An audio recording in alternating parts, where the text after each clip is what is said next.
Okay. Okay, we are now on. Hello, Kevin.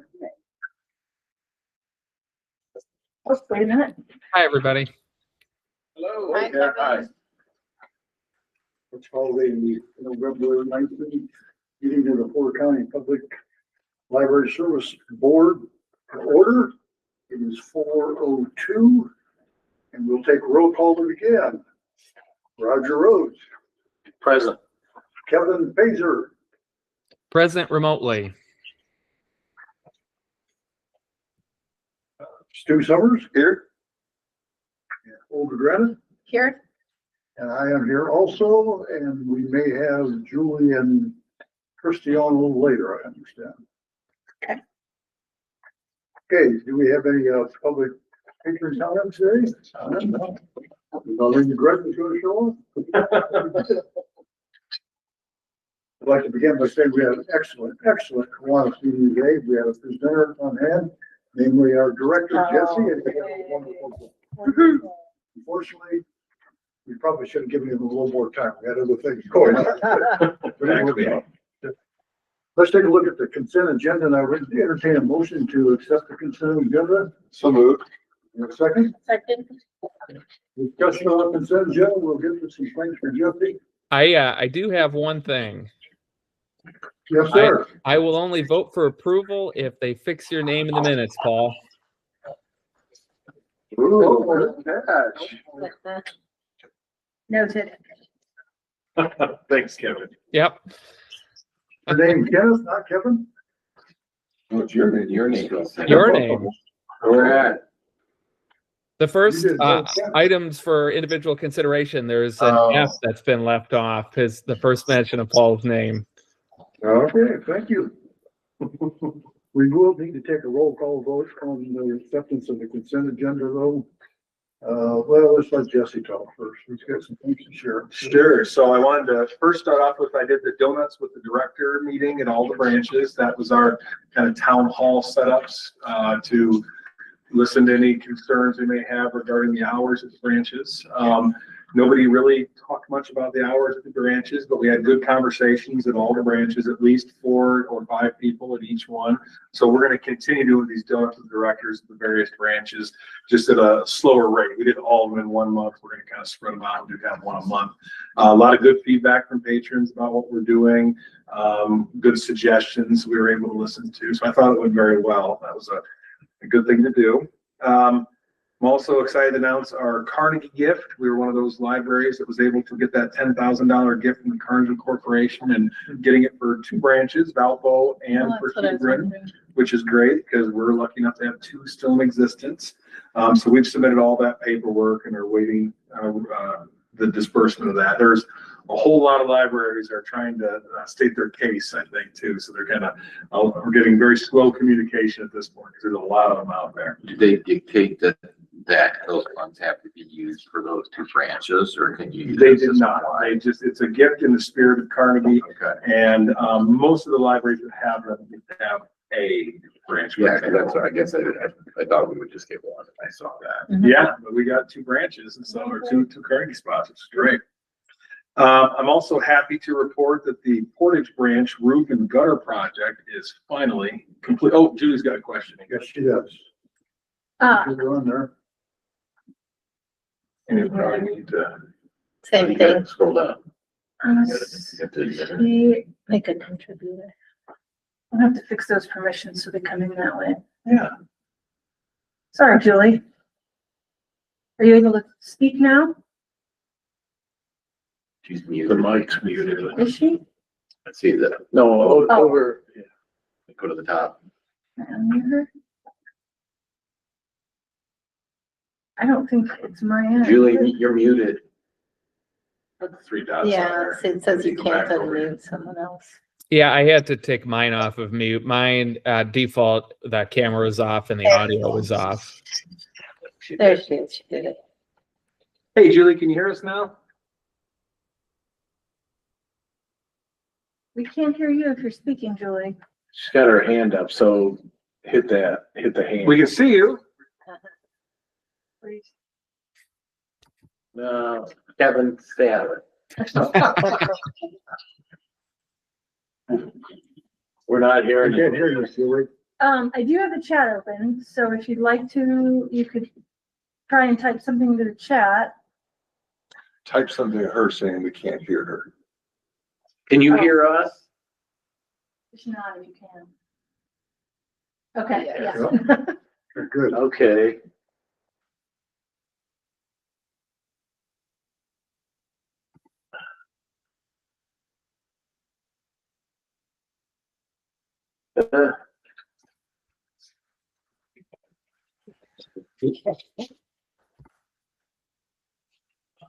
Kevin's having. Yeah. Kevin, are you in the office? Your office? Me? Yeah. Yeah, I'm in my office. Okay, let's walk down there. I wanted to say a little. I think I saw. I a say piano in the thumbs corner. down to that.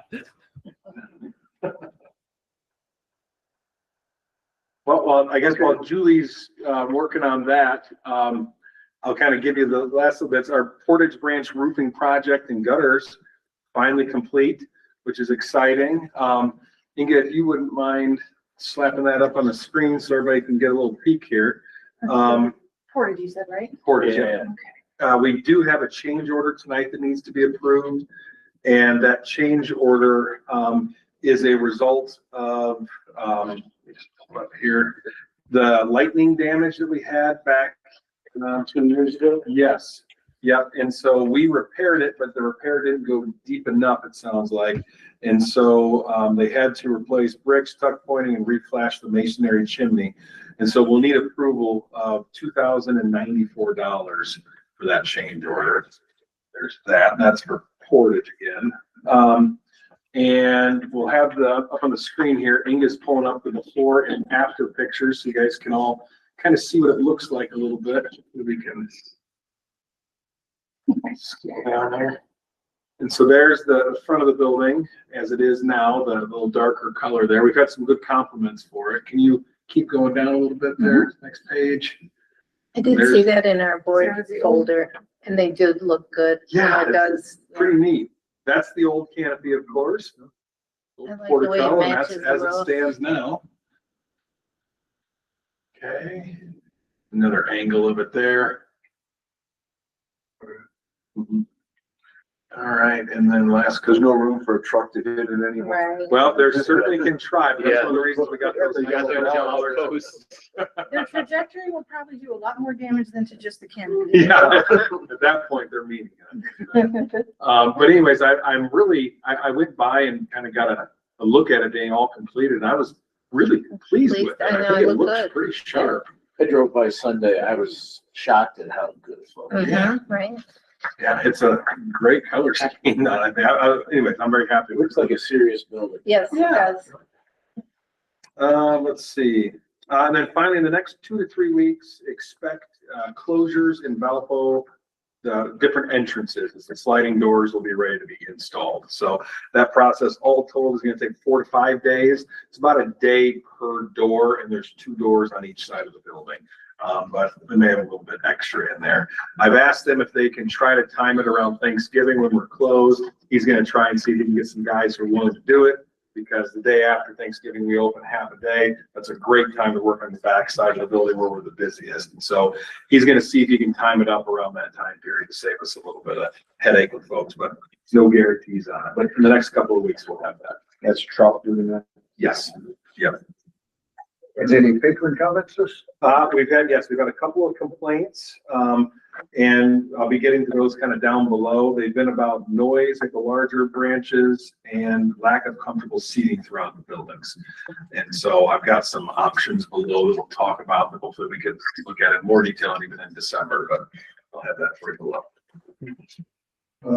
Stu made the motion to accept the consent agenda. Would you agree to include the $2,094 for the change order? Would that be better as an add-on item 8? We certainly can, yeah. We can do that. Let's go back to the consent agenda. Julie had, Do they have another question? Nope. Okay, let's vote on the consent agenda then. Roger Rhodes? Aye. Kevin Pager, Aye. Julie Georgie, Indicating thumbs up. Holger Grant, Aye. Stu Summers. Aye. And I myself, so that passes 6-0. Let's move on to items for individual consideration and begin with the Hebron Garden bids. Sure. So we've got a few different bid areas to review today, and one of which just came in this afternoon. We've been kind of compiling it, kind of a last minute addition on the concrete side. So for the pathways, we had two bids, one from Lakeshore at $37,953.89, and one from Modern Edge at $23,800. Fencing, we had two bids, one from the Northwest Fence Company for $24,500 and one from True Line Fencing at $14,413. We have worked, just before I move on to the concrete, we've worked with Modern Edge and True Line, the low bidder. They both have done excellent work and again, excellent pricing for us. The concrete has multiple portions of it, and so it got a little confusing for us a few times, but the first is the drainage at the back of the youth entrance, the drains that needs to be resolved by the emergency exit. The second is the emergency stairs themselves that don't exist, that need to exist.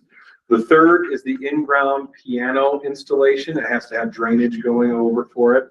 And the last bit is for the talking tube, which also has to have drainage and concrete footers in order to install it. And we actually wrapped, instead of just doing the construction part of it like we've done previously, we looped it in with the actual installation of the product as well, because our team struggled installing these items. You need some heavy equipment and team, and it was challenging. We also got a bid for a composite deck option for the stairs as opposed to having concrete stairs. So American Concrete Raising provided bids for the entire project, as well as just if they were going to do the drainage only, because if we do the stairs, we'd still need to do the drainage. So when I mentioned the K-Car bid, they're the company who put in the bid for the stairs that are composite. We have to include the drainage work as well. So the entire bid for American Concrete Raising was $55,950. The entire bid for K-Car was $67,375. And then today's entrant, Clark Construction, $36,500 for the entire project. Good. And so a significant savings. We've just had some trouble getting in touch with them, and they responded and came out Friday, provided part of the quote, and provided the rest of it this afternoon. So it's a significant savings over the American Concrete Raising bid. And so if we selected them, for example, the total would be $74,713 for all of these bids, which is a significant savings over going in the other direction. So my recommendation for right now would be Modern Edge, True Line Fencing, and Clark Concrete. Have we worked with Clark before? We have not, but the Jasper County Library System has. And I had Jason speak with him, our maintenance person speak with him, and he said the guy knows his stuff and felt fairly confident. Questions for Jesse? Thoughts?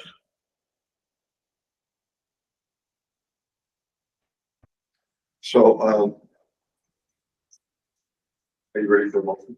I am. I would move approval of the director's recommendation to award contracts to Modern Edge, Clark Construction, and the fence company was True Line. True Line Fence. We have a second to that motion? Roger seconds.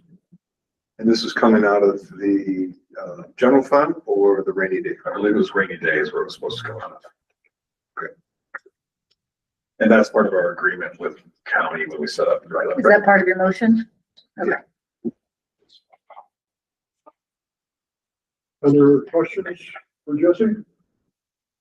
Okay, let's take a vote. Roger Rose, Aye. Kevin Pager, Aye. Julie Georgie, Indicating a thumbs up. Holger Greta, Aye. Stu Summers, Aye. and I myself. So we pass this 6-0.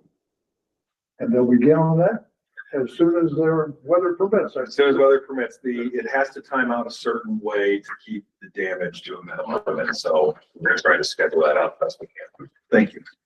Let's move on to the board bylaws. We have some revisions to those. Yeah, so we're required to review our bylaws every 3 years, and this one honestly slipped past my attention, and the state library reached out because we have to submit those. I've now included it for yearly review in January, so we don't fall into this issue ever again. And so, what I did is I asked Board Secretary Christie, who wasn't able to be here today, if she'd take a look at it, and she graciously offered to review the document. She provided some thoughtful suggestions, which are in there, mostly clarification points, you know, some Indiana code sorts of things in there, but we've got those notes on the side. And so I would recommend that we take a look at those and improve those. So really, there were no major changes. No, there were not. It was mostly like clarifications. Questions for Jesse? I would entertain a motion to accept those bylaw changes. Oldest.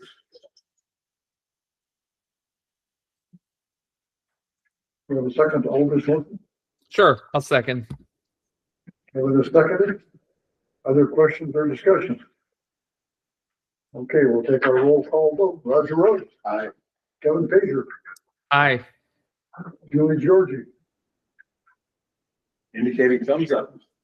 Olga Greta. Aye. Stu Summers. Aye. And I also. So those bylaws are approved. Now, will we need to do it this coming January, or are we looking at doing the 27th? Well, my thought was put it in January so the board can have them there, and then we'll just kind of make it our habit moving forward. Good. You know, may I suggest you do it in July when you have new trustees? Sure. Perhaps. Yeah. Well, that would be the month after that. Uh-oh. Well, they get it come in July. The term starts July 1st, but That'd be the first. because Not for Sometimes. everybody. the appointing, I was just gonna say, sometimes the appointing entities are not always on top of things in May and June. So maybe do it in August. Or July. In July is when we elect our officers and the like, so it seems to me that would be it, right? I mean, come July, if we don't have Kevin on board, they could always defer it to August. And honestly, if we review them, when I sit down with the new trustees, they'll get a copy and I'll review with them as they begin anyway. So that works. Sure, it's a good suggestion. Thank you. So are you gonna do it in January and then again in July? No, just once a year also. So July would then be moving forward. Okay. Okay, item 3 is Board of Trustees meeting schedule, and 4 is library closing dates. Can we take those two together? Of course, yeah, there's no changes proposed to the trustee meetings times and location set up. For the closings, the only change requested is an all-day staff in-service day on Friday, April 24th. We haven't done one of these in quite a while, and the last few that we've done, we've tried to do half days to minimize disruption. But the truth is, it's so challenging for our team to get back in and get set up for such a short time window. And we cut down on how much that we can jam into that day. So some of the topics we're going to be working on that is new to us that we're really kind of excited about is very, very detailed summer reading training with everybody getting them geared up for the season.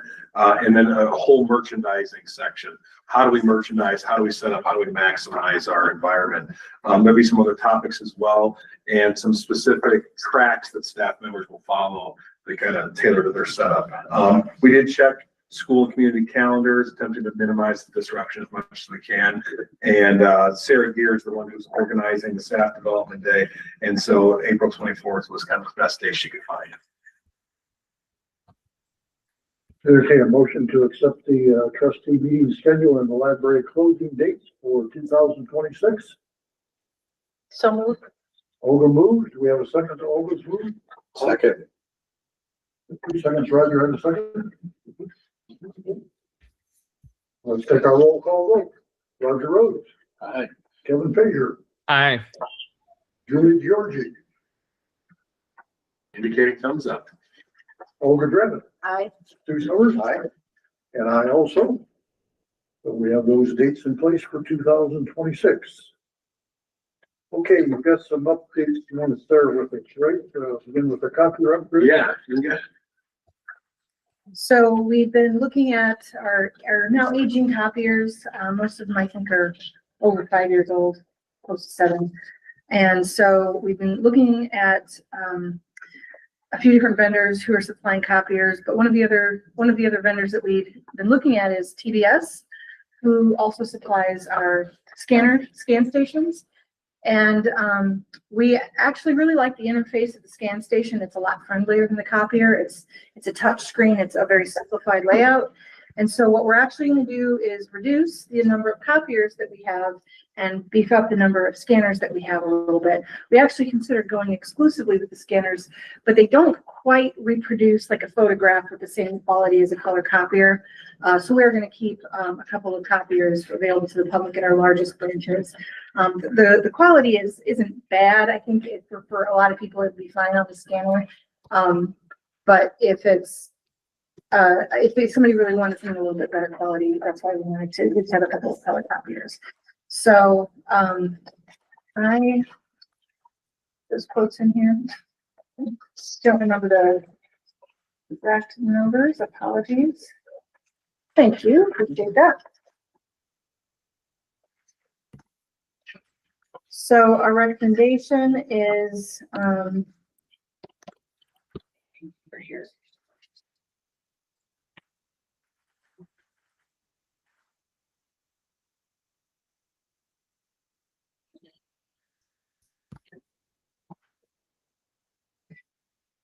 Did you have the copiers? I believe it's below there. Oh, yeah. Thank you.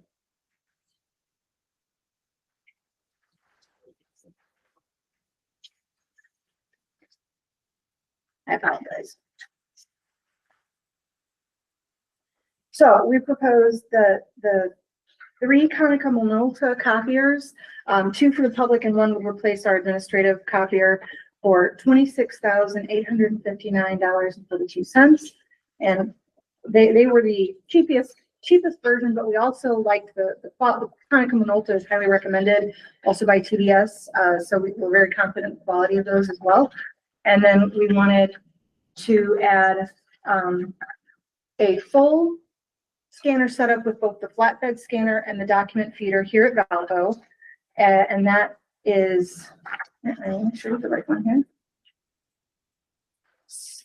And that would be $6,385 for that setup. And then we were also going to add an additional just the dual-sided scanner at Portage. So they already have the full setup, but then we wanted to add another one with just the high-speed dual-sided one, because I think that's what patrons use a lot. And that setup would be $5,170. And if we decided that wasn't enough, we can always add another flatbed to that so that they have another full setup there as well. So right now they have three full copiers. This means they would have 1 full scanner setup, 1 color copier, and then kind of a half scanner. Whereas Valpo would also they would have the 3 full setups, two of the scanner setups and 1 of their copier setups. And then the smaller branches would just have their scanner setups that they already have. So that's what we would recommend going forward with. And we're purchasing all this equipment. Yes. Yeah. I see what we are purchasing it for TDS, and there's also a support contract that goes along with that. Yeah. But that's something that we already have in place. And Malta, I do believe that was a purchase. Yeah. So sorry. Yeah, that one we looked at both, but we decided that I think purchasing it outright was better. We did. One of the questions that we had, and one of the reasons we hesitated doing this originally, is because for the scanners, we would also be getting some printers, and the per page cost is a lot higher for printers a lot of the times, but I think that a lot of the vendors have realized this, so they've structured a different support setup where basically you're just paying a flat fee for the printer, and they've confirmed with us it doesn't matter how many pages you print, and it's very comparable to the copiers, the support contract. So we were happy to find that as an option. What about disposal of our existing units? We have some partners that we recycle with. So So review again, these are for the Valparaiso branch and the 40 branch. Yes. Yeah, and so two of the copiers would be here. One is public facing, one would replace our old admin one here. And then we would get another copier would go out to Portage, and then a scanner set up for each Portage and Valpo. I was surprised in the revenue report about the money we're making on copiers. Mhm. We budgeted $5,000 and year to date, we're at $40,000, 800% of our budget. Have you, wait, as I understand what you're saying, we're making scanners, they're free to scan. We're making, those, are we gonna, I guess my question is, It's free to scan an image, but it's still gonna charge, we're still gonna charge the same rate to copy. so are we hooking printers up to these Yes. scanners? Mhm. I see. So it's gonna, exactly. I'm sorry if I didn't make that. Now it's multifunctional. You can scan, you can email, you can print, you can copy, you can do Fax, right. all in one. And at the 3 smaller branches, are we keeping copiers there? No, we had not planned to. We were just gonna keep the scanners there. Scanner, printer combo? Mhm. Yes, those. You Exactly. still have the same functionality, but you won't have the 2 units. You just have the one now. So you don't think we'll lose, either customer satisfaction or revenue? I don't, because the truth is that the volume of scanning and printing that we have there doesn't really warrant 2 setups.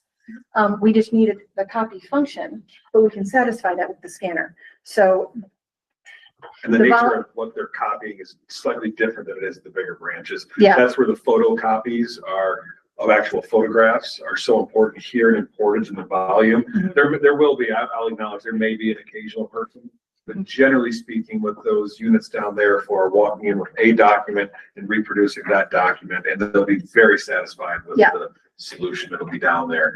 It's the people who want high resolution photographs to be reproduced that might not be as satisfied. But that's minimal in the smaller branches compared to what it is in Valpo and Portage especially. Okay, thank you. If our math's right, that total would be somewhere between 37,000 and 38,000 for the whole package. but yes, the total would be, about 38,000 exactly. I'm sorry, I don't have that crunched. Other questions for Inga? Okay, so we entertain a motion. Roger, thank you to make a motion. Yeah, why not? I move that we go with, Inga's preferred solution. Is there a second? Second. A motion and a second. Any other discussion? Okay, let's go with our roll call vote. Roger Rhodes? Aye. Kevin Pager? I Gilly Georgie?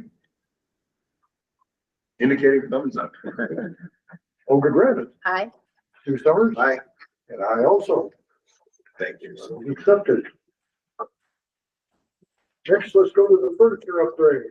So I'm gonna start reading while she's pulling some stuff up for us. But as I noted earlier, we've had numerous complaints over the years regarding our furniture, which, given the enormous use we experience, needs to be significantly sturdy, cleanable, modular, and able to meet our patrons' varying needs and expectations as time goes on. We've slowly added some furniture over the years, small tables, small comfy chairs and benches, mostly though when replacing furniture when something breaks. And a lot of that is because of the cost. Much of the library furniture and the sturdy things we need or office furniture that can handle our volume is in the $3,000 to $8,000 range for most of these individual chair items to last. And I have often used myself as a standard. Can it hold me? And the answer when you're looking at the non-library stuff is no, it cannot, not after a couple of days. And so just for some background for you, we made a recent push in our teen areas, down here in Valpo especially. And to be clear, when I'm talking about these complaints and what we're looking at, specifically Portage and Valpo, we have not had issues at the smaller branches. The furniture there seems to be adequate for how they're using the facilities. So some areas of need for us. We need quiet study spaces. Our branch study rooms are full most of the time, pushes people to find nooks and crannies throughout the branch. I'd like us to work towards some renovations that I can hopefully bring up in coming meetings, some different ideas to open up some study space options. I've included a study room that we'll get to, and I'll show you in a minute. Once I'm done reading everything, I'll show you the things up there. But an actual study room is modular and movable depending on the needs in the future. It'll be excellent along non-window walls that we have in our facility that just kind of where nobody wants to be, frankly. Outside of study rooms, in these study spaces, we need nooks and crannies that people need to feel isolated and private despite being out in the open. So I'm including a few options of study zones that can meet those needs. These are nooks and crannies that are comfortable seating. Some have full tables, some without tables, some have little side tables. This allows people to sit and relax, read a paper, a book, sit with a small laptop or a coffee, or do some extensive study work. We need to improve our computer lab experience. There's some unfortunate nicknames for the room we have downstairs because it is a very small, poorly ventilated location. And it would be great to be able to remove it from there and alter that while still providing the feeling of a private experience people are working on those computers. We need to reduce the footprint of our staff circulation and reference desks. They're very large, they're very bulky walls separating us from the patrons, taking up valuable real estate in the branches. What we need to be, what we will be proposing are modular desks we can rearrange, reconfigure based on the changing needs of the library. This is going to open up floor space and will allow us to create a designated marketplace where we can have more of a retail shopping experience with the materials that we have available. Let's see. I had hoped to have all the pricing in order. The pricing that I got from our preferred option was exceptionally high, and I was not pleased with it. We started finding some other options, and I've actually taken one tour into Chicago this week to test out a couple options, and I'll be doing another option in Chicago next week. And it was a huge help. I thought it did. And actually, the place that I visited, the vendor who showed it to me just houses some of their stuff there, and they have a ton of different companies in there that's not associated with this vendor. So I had to try out all their solutions, which were for healthcare. And I found out that a lot of the healthcare stuff might be good fits for us as well. Yeah. So very robust and cleanable, which is great. So tonight I'd like to show you a little bit of this furniture and why it's so important so that in the next month we can have a complete solution for you with options, because this is going to be a significant push out of the 2025 budget is what I'm hoping. So Inga, if you could pull up that one you made. Which one? The one that you did today does no. You mean the one that's up there? Yeah, perfect. You can scroll down, sorry. Okay. Oops, hang on just a second. So this is our Hebron desk for right now. This is Hebron. So this is kind of how staff have it set up. You can see the very large footprint that it takes up. Go ahead. Oops, sorry. You're good. There we go. So what we'd like to go to is a smaller footprint and pod sort of setup. And what this does is it allows us to reconfigure the space based off of this. We can move them around, reconfigure them, takes up a lot less space, still meets the needs of what they have. And if we go to a secondary pod location, that allows us to have somebody come in, back up and support, not taking up the whole space. Because that desk, while it had two people in the picture, most of the time it's a single person sitting on it, yet we're taking up 2.5 spaces worth of desk space. Go ahead and move to the next An entire workroom right behind them. Yeah. There's a workspace behind that they don't need. All right. So keep trying to do it there. There we go. This obviously our Valpo circulation desk, giant wall. What this does, it creates a barrier between us and the patrons. It does not reflect how modern interactions need to occur and the one-on-one things that we want to be able to happen. It also takes up the lion's share of this open prime real estate for us.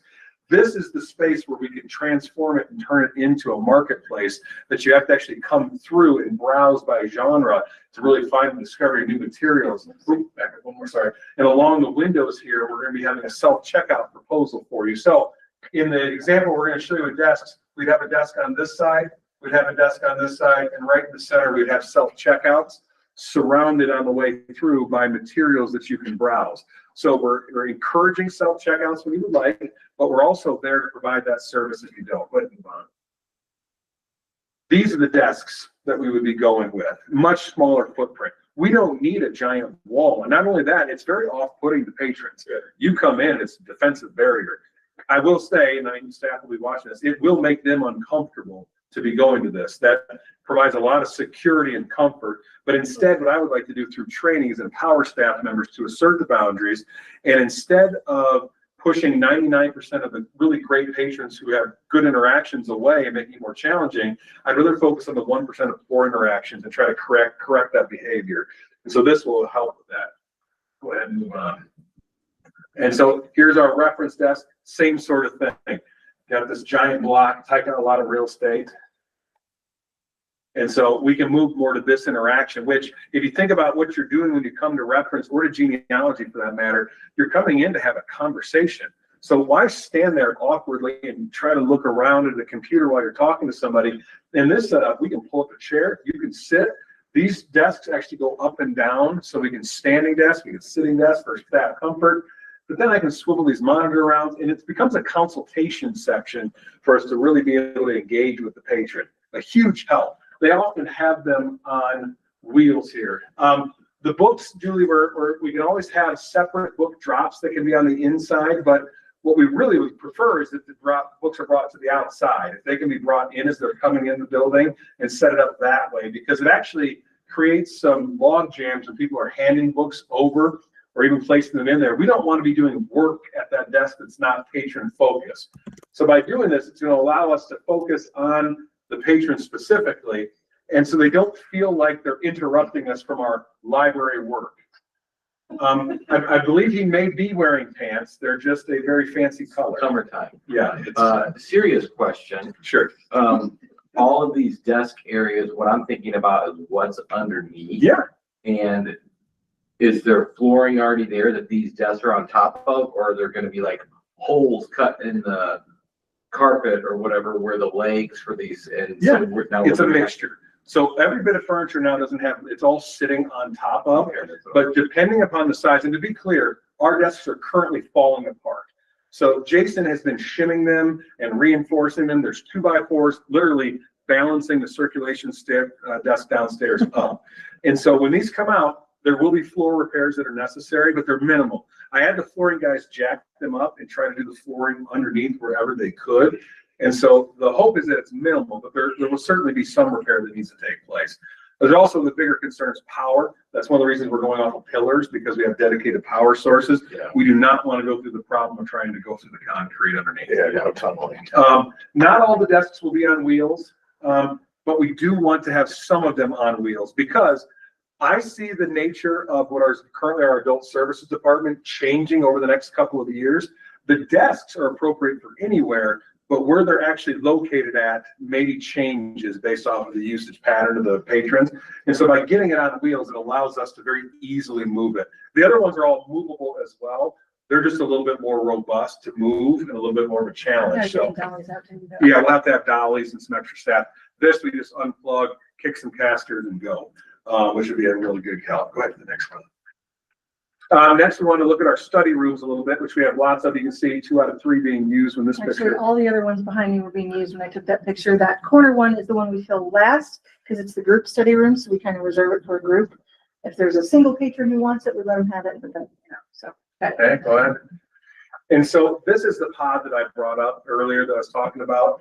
This doesn't require a room. So if we're looking at reconfiguring, and I very passionately would love to give up my office in the near future and reconfigure the second floor to be able to be more patron space. I'd like to capture some of our staff space and make it patron spaces. To build a room is expensive. There's a lot to it. There's ventilation, there's electric, there's framing, getting the whole thing set up. And then you're stuck with it like it is there. I want something that we can move. This is actually movable. Again, not the easiest thing in the world to move, but it is a movable setup. And just so you know, this size, I actually fit in there comfortably. So this is one that I toured on Monday, and I sat in there, and I was able to get in, shut the door, lift my arms, and I did not hit the walls. It's got ventilation built in. It's got electric built in. It's got everything you would need. And so these range in the $14,000 to $20,000 range, which compared to us building a set of rooms is actually a steal comparatively. And so where I envision something like this is in this sort of setup where we don't have exterior walls and maybe we don't want to get rid of a hallway, but this room disappears. You could slap one of these in this room right here if you wanted to. and one right there. And all of a sudden, you've added 2 spaces in with minimal amount of construction. So I think that in areas where we have no windows, or in areas where we have interior walls that are difficult or challenging, you can put these sort of pod setups in there and quickly expand our meeting room options. They also have the ability to have built-in televisions and video conferencing in there pretty simply. Julie had mentioned that the Portage YMCA has one of these. Oh, did they? Oh, great. I believe the Westchester Library also has one right now. This is our current computer lab. This is the room with the unfortunate name that staff used. But what it is it's just everybody's kind of jam-packed in here. I can tell you offline. We'd like to be able to move some of these folks out and to spread them out. People really don't like to be in this sort of environment. We have a couple of computers on the exterior. What they want to do is be alone. They want to sit at a computer alone. They don't want to sit in a room with 4 to 8 other individuals at that time. The typing is annoying when you're in there. There's just too much in there. So we'd like to be able to break them out. And so if we went to a solution like this, you can arrange them in various patterns, but it's going to give you that little bit of privacy over your workspace. You're going to feel like you've got a little bit of privacy. We can place them in various configurations that, again, somebody's not sitting there looking behind you the whole time and you're not feeling that. And there's a lot of different versions of this as well. This is one of our spaces that we've kind of redone. We've talked about some of these tables here. You can even see the wearing on the edge of the table here from years and years of use. It bows in the center. So some of these actually have a 2x4 holding up the center because it's starting to go in. We've started to get rid of those. What we've replaced them with are these cafe tops tables. Some are cafe height, some are regular, just kind of chair height. And patrons have been flocking to them, especially over on the east side of the building in front of the windows. They love to be in that window space. So we're looking at some of these spots, but this is a space where they don't actually want to use this way. They sit here in part because there's an outlet right here. And so I'll have one person sitting at this table, maybe one person sitting at that table. You have to look at the pattern of how people use the space. So when our team put those there, it's because we have space there. We used to have tables, but that's not where they want to be. These tables do well along the exterior of the building near the windows. That's where people will sit and feel like they can have a conversation. They can sit and talk because it's a little more private as opposed to right in front of the reference desk. Go ahead and move forward. This is our quiet reading room. Again, you see, this is not a very private experience for this individual. Not very comfortable. Everything's kind of jam-packed. Person just sitting back here reading. Go ahead. It looks like a doctor or dentist office right now. It's a difficult space to set up. Go ahead. This is some of the new furniture that we're looking at. And so if you think back to that picture with the black tables that we were just on, instead envision this in its place. These are very large. This is just one example. What they do is they allow you to have privacy while in public. You've got a comfortable chair with a little tray table of some sort. You've got your illusion of privacy around you. Nobody's staring at you from behind. You don't have to look at the person next to you. You're able to be private while being out in the public. So it accomplishes what our study rooms, what most people want. They just want a little quiet place to sit and do their work. Is that a footrest? In this picture it is. But a lot of places do the footrest setup. This is actually from an office that they set up. And so this is for their employees. Is how they set it up. Go ahead. Another example of where we can create that study room style experience in the library. This one is more of a high density component, so you're putting more people in. You would fit in 3 of these compared to 2 of those big ones I just showed you. And so we have to keep in mind, and we've done the studies have been done on the cultural distances where people are comfortable. And so we attended a really good webinar, a conference in South Bend retail setup where they took us through some of these principles. And if we're in public and I don't know you, I don't want to get closer than about this distance from you. And so if we jam them in like sardines here, you're uncomfortable. So what's naturally going to happen, you're going to go to here, then to here, then to here, and you're going to fill in where you need to. And so what I want to do is provide this sort of option should we have overflow and where we need this in some areas, but instead focus on those open, bigger experiences. What they've done up here, is not something we would want to do. People do not want to sit next to each other like that. So let's don't do that. Let's try to make it private. Back up one more for my reader just where this It has 4 people in one zone, but everywhere you are, except for this, you feel pretty isolated in 3 out of those 4 chairs. And even depending on how you configure it, these 2 are still comfortable, which is why this table kind of faces that direction and one faces this direction. You can feel in that same spot. We can fit 4 in there comfortably in that same spot. Go ahead and forward. One more. This is another option. So I went and saw this option in person, a lot less expensive. This is in the neighborhood of around 3,200 or so each. And it looks smallish. Just for the record, I fit in it again. I sit here and do not touch on your side. If I shimmy over, my stomach starts to touch into the wood.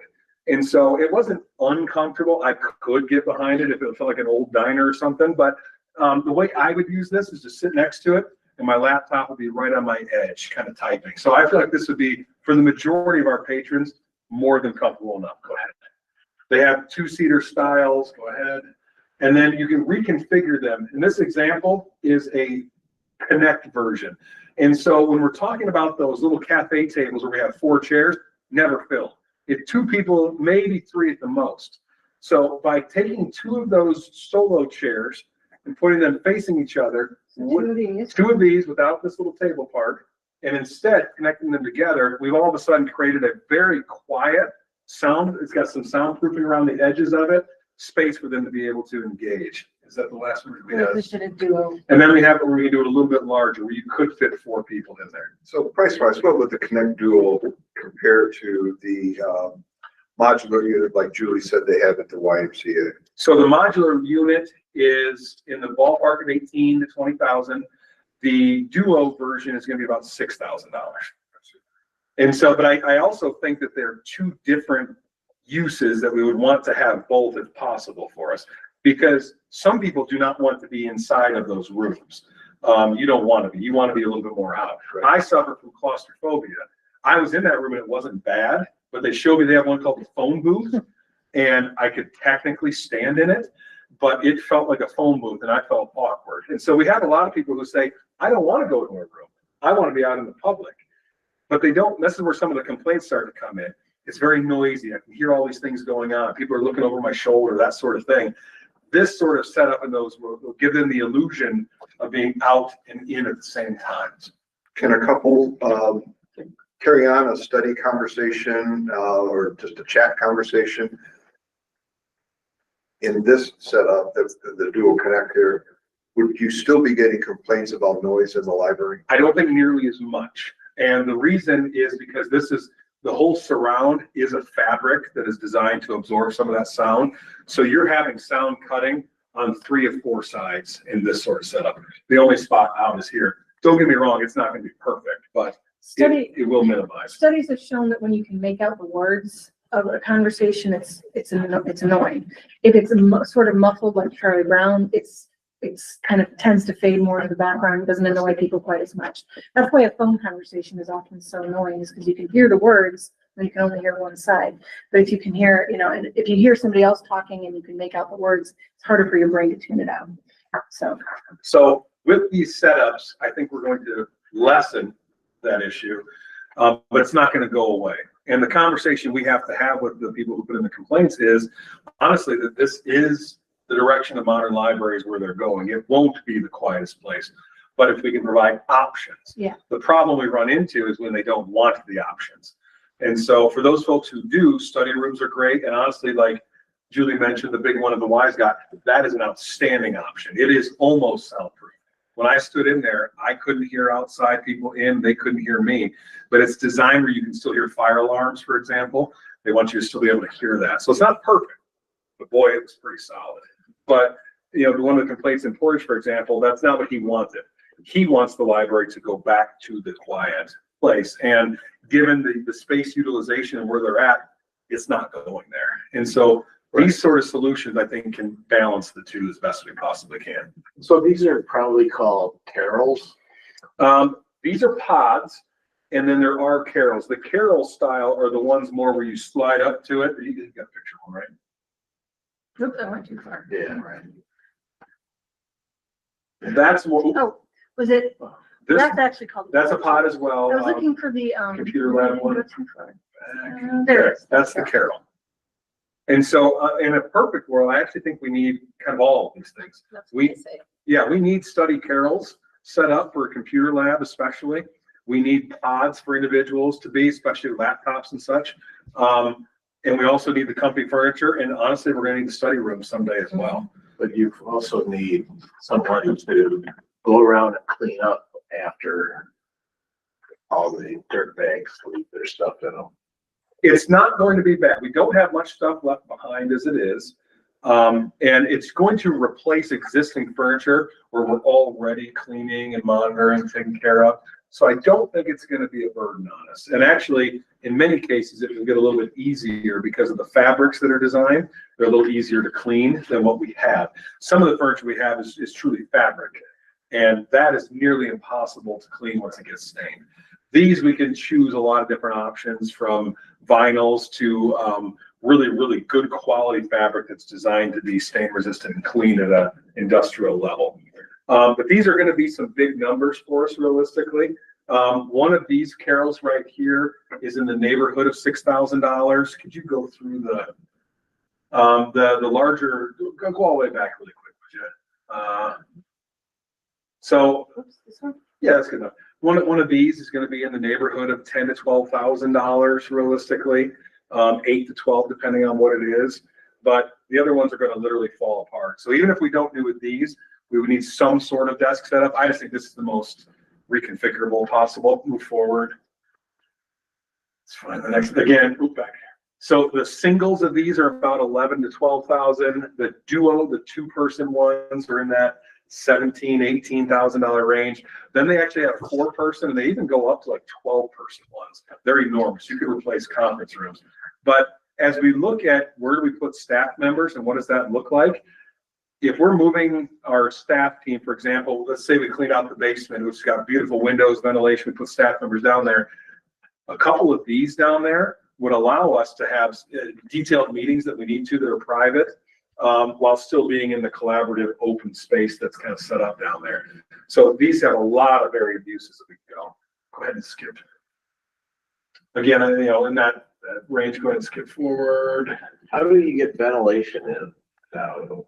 They actually have a fan on the top that is pulling it out. And so we don't have to hook them into our ventilation.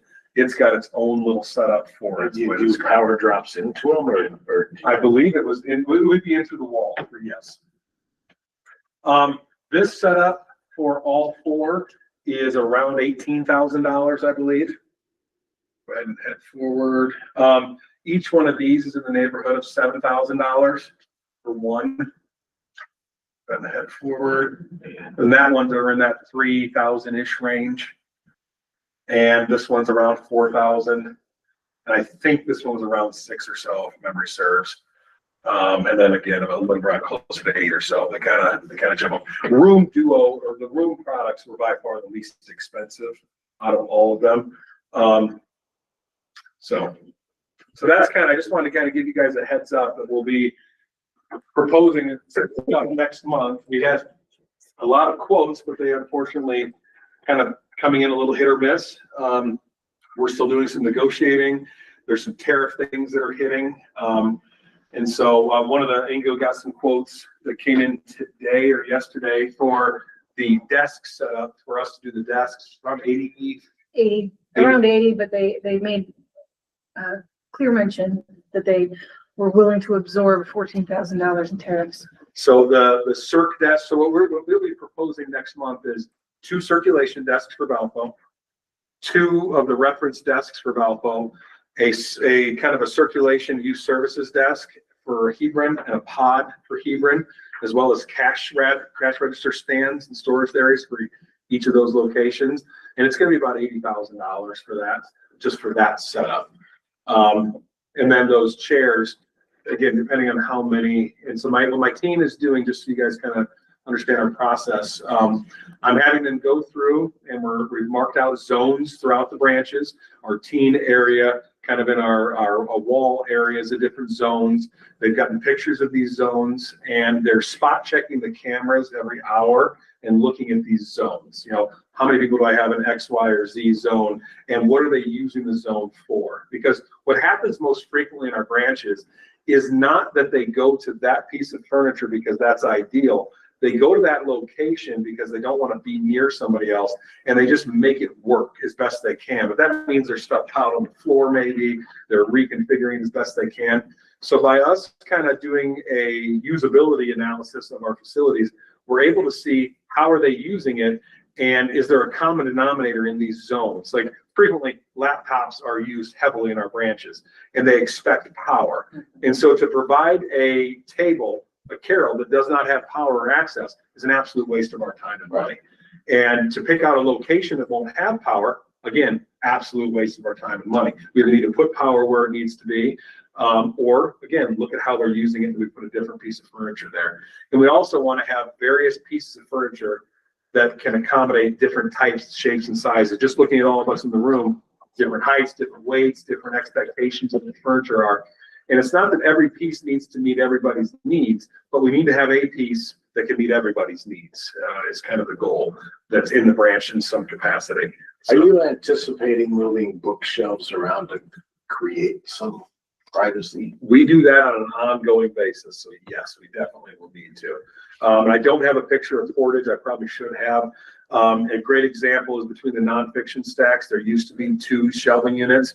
We didn't need those units. We removed them because now, instead of just having a long line of stacks, I've got a center where I can put some of those the snake-shaped pods right down the center, because portage needs study rooms like nobody's business. They got computer issues. People are there and it's busy all the time. We need something down that strip that can accommodate those folks. And it's near sunlight, which they really value. So I'm trying to maximize the windows, the sunlight, and create as many nooks and crannies as I can without making it onerous to follow around the collection.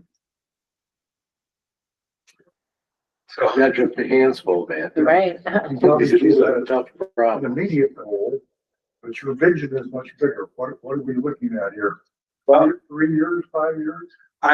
what I think we can do, we can make an initial push with the furniture by the end of this year. And I think that we should kind of boost that expectation. Every single piece of this furniture will be able to be reconfigured and used in any way within our facility. And we're trying to keep color schemes and whatnot matching enough that it won't clash with each other. The Friends of the Library, I think, are at the point where they would like to reconsider the use of their space over here in the Friends room. And we've talked about how we feel that we need to reconfigure our computer room, that box downstairs that people don't really want to be into. Right.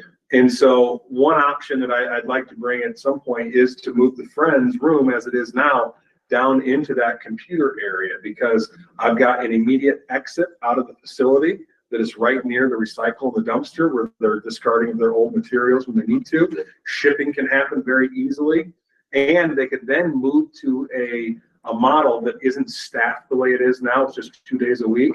It would be close enough to a staff presence that we can do self-service and ring things at those register setups, which then frees open that location in there, which then provides an opportunity for my administrative team to move from our beautiful locations and go into what is an almost unusable space. It is tight. It's framed by HVAC on one side and restrooms on the other. There's no way to really grow it, but I could easily put a couple of pod-shaped rooms in there that could accommodate my administrative team, freeing up the majority of this side of the facility. Also, they'd be the focus when people came up the stairs. Would be a little more visible. Yeah. And the visibility for the Friends is Huge. huge. I think they could do a Most huge people difference. never see them because unless you have kids, you know, or genealogy, you never come up here. Yeah, and it would allow them to reconfigure that space and make it more of a bookstore. It's actually nice that you want to browse and open all the time. I'll pay for the furniture. Yeah, and then honestly, there's a few other moves, you know, there's some, our collections workflow could easily adapt to that basement space that frankly is just storage right now, allowing us to open up the entire exterior And I think there's an easy world in which case we could, Some nice windows on that. they're beautiful windows along that whole side of the building, in which case we could bring our genealogy department down onto the first floor, putting it with the nonfiction and reference department with some renovations that honestly would allow us to transform what they do and how they do it in a smaller footprint easily. And then all of a sudden, my youth department can come over to this side of the building and have access to everything that I hoped it would be. And we're able to then take this side of the building and make that quiet area that everybody desires so much. I can slap up a door just inside that elevator where the wall is right now, and now you go into your quiet zone. That's where we can have our computer lab. That's where we can have our newspapers. That's where we can have our quiet location. So the first floor really becomes focused on materials more on the adult side. And then the second floor is more where the activities and things are going to happen.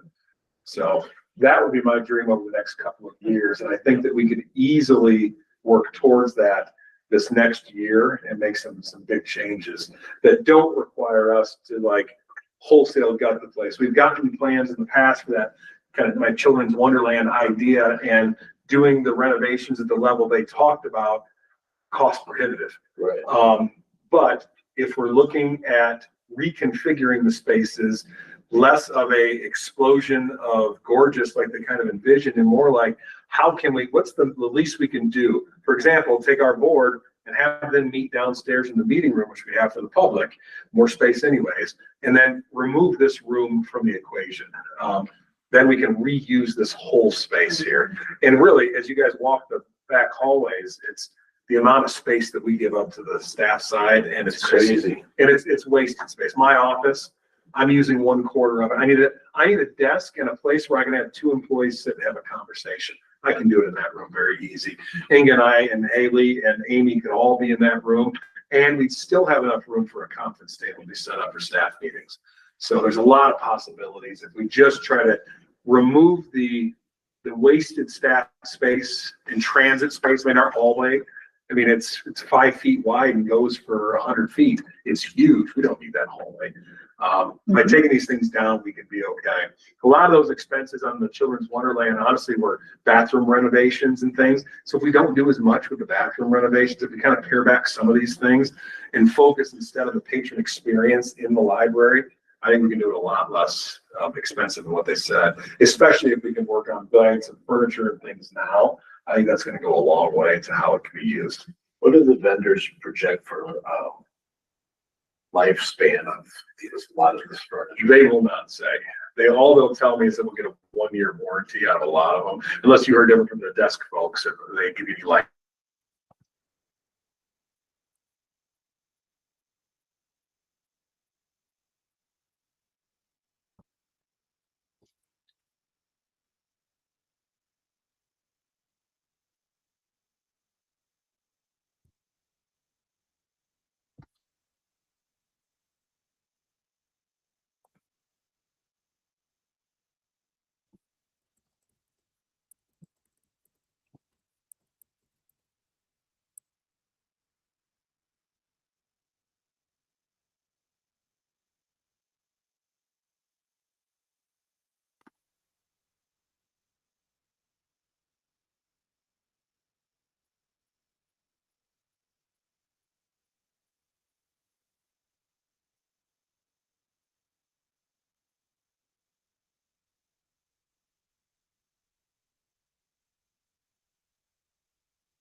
Well, I guess that's that.